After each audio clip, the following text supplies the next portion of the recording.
subukan po nating pasukin itong museum ng Clark Elvis po. Ito po siguro nung panahon pa po ng ating World War II na panahon pa ng mga base militar dito sa lugar ng Pampanga. So titingnan po natin dito guys kung ano po ang mayroon silang naisip dito. Ito po guys nakalagay dito is do not sit. Okay. Ito po yung ginagamit nila doon guys na train. Ito po ay nasa release and then bakit tayo dito sa mga ginamit po nila. Ito po guys ay multiple, halo-halo na po siya. May telephone at may mga bote. Let's check siguro kung ano ginagamit na, may flyer or etc. So ito po ang imahe ng isang military na foreigner. Sila po ay dito noong base ng World War II siguro. At may palayawan kasi wala naman pong pangalan. So ito naman po yung mga aircraft po na ginagamit dati ng Pony. Ito po yung mga unang aeroplano ang ginamit nila noon nung kasagsagan po siguro ng World War II.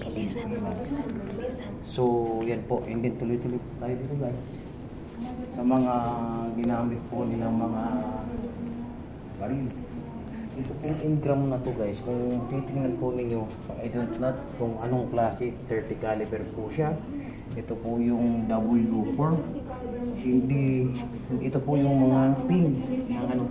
And then ginagamit nilang po sa sword po, sa dulo-dulo po ng ano, kung bayoneta po kung tawagin natin ito ng panahon. And then ito po ulit yung kanilang ginagamit sa aircraft service. Palibasa po Clark Elvis naman to. Ito po yung mga sinaunang mga design po ng ating mga pandigmang aeroplano. And then, after po niyan siya guys, yung rifle. So kung titingnan mo to, itong caliber 22 na long barrel, marami po nagkaroon nito sa atin. Siguro ako by 70s, nakahawak po ako ng ganitong uri ng caliber na 22. One shot po siya barrel. Hindi nito guys.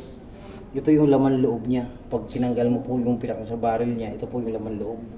And then ito po naman yung mga ginagamit natin mask and helmet, battery, radio operator. And then ito po yung Japanese military weapons na ginamit din po nila guys dito. So although di ko alam kung anong klase at anong pangalan ng ganyang ginamit ng baril. And then grenades, mga bala po, 30 caliber, 60 caliber, and then Armalite. Mayroon po dito. And then mayroon po tayong mga basuka, molotov. And then gamit po nilang mga tubig, lagay ng tubig. So Japanese Empire po yan. And then ito po guys, isa sa mga missiles na kinakatakutan natin nung panahon na pag binabagsak. Talaga po pag tinamaan tayo nito, yanig at marami pong sinisira or na-destroy po niya ang isang bagay. And then ito po yung 60 caliber ng panahon. Yung design po is na long barrel. And then ito po guys, kasama po siya dito sa mga museum na pinuntahan. Pasensya na po sa napakahabang video guys, pero tatapusin natin po kahit napakahaba po ng ating videos. And then iikot na lang po natin ang camera. Paikot guys. And then last na lang po, bonus for 3 minutes.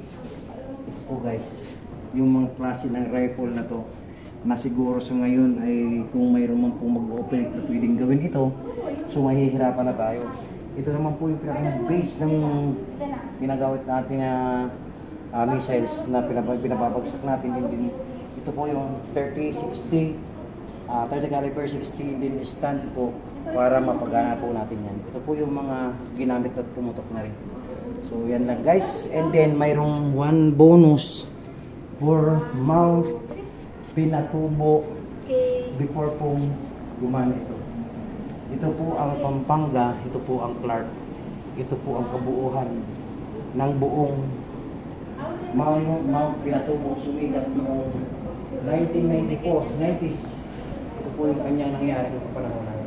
So yan lang guys, maraming salamat po sa videos na napakahaba. Sana itapusin nyo. Okay, thank you. Kung magustuhan nyo, share and comment na po guys. Maraming salamat po.